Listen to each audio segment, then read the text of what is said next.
मैं मनोज साहू, स्वागत है आपका टीवी भारत न्यूज पर। हम आज बात कर रहे हैं ग्वालियर जिले की डबरा तहसील। एक बार फिर प्रशासनिक अनदेखी और सुरक्षा मानकों की खुलेआम धज्जियां उड़ाने के कारण बड़े हादसे की चपेट में आते आते बच गई। बीते शनिवार देर रात जंगीपुरा रोड स्थित मदरसा रोड पर हुए भीषण आगजनी और सिलेंडर ब्लास्ट की घटना ने साबित कर दिया कि नगर में रिहायशी इलाकों के बीच अवैध रूप से संचालित हो रहे एसी गैस रिफिलिंग और इलेक्ट्रॉनिक गोदाम किसी टाइम बम से कम नहीं है। जानकारी के अनुसार मदरसा रोड निवासी जानकी प्रजापति के मकान में इलेक्ट्रॉनिक सामान की थोक दुकान और एयर कंडीशन गैस सिलेंडरों का भंडारण किया जाता था। रात करीब 3 बजे अचानक मकान से आग की लपटें उठने लगी।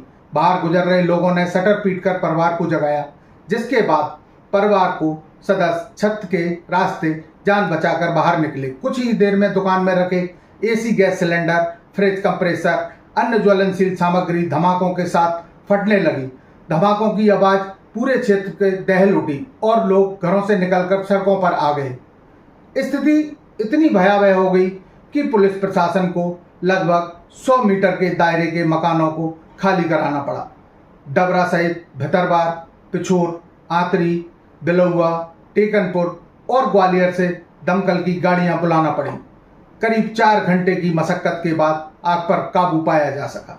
हादसे में लाखों रुपयों का नुकसान हुआ है, जबकि आसपास के मकानों में भी दरारें आ गईं।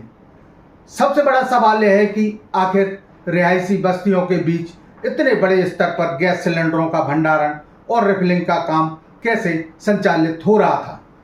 क्या प्रशासन को इसकी जानकारी नहीं थी, या फिर जिम्मेदार अधिकारी सब कुछ जानते हुए भी आंखें मूंदे बैठे थे?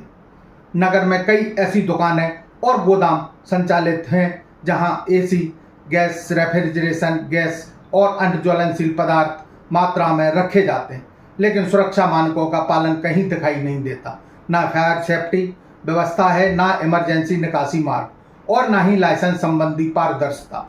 प्रशासनिक अधिकारियों द्वारा समय समय पर निरीक्षण और कार्रवाई केवल कागजों तक सीमित नजर आती है।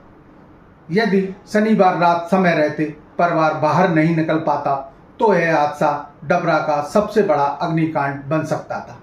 प्रशासन की यही लापरवाही भविष्य में किसी बड़े नरसंहार का कारण बन सकती है।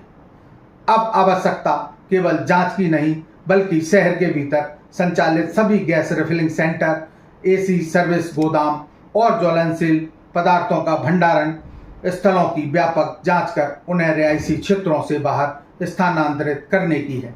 अन्यथा डबरा की जनता हर रात मौत के साए में जीने को मजबूर रहेगी।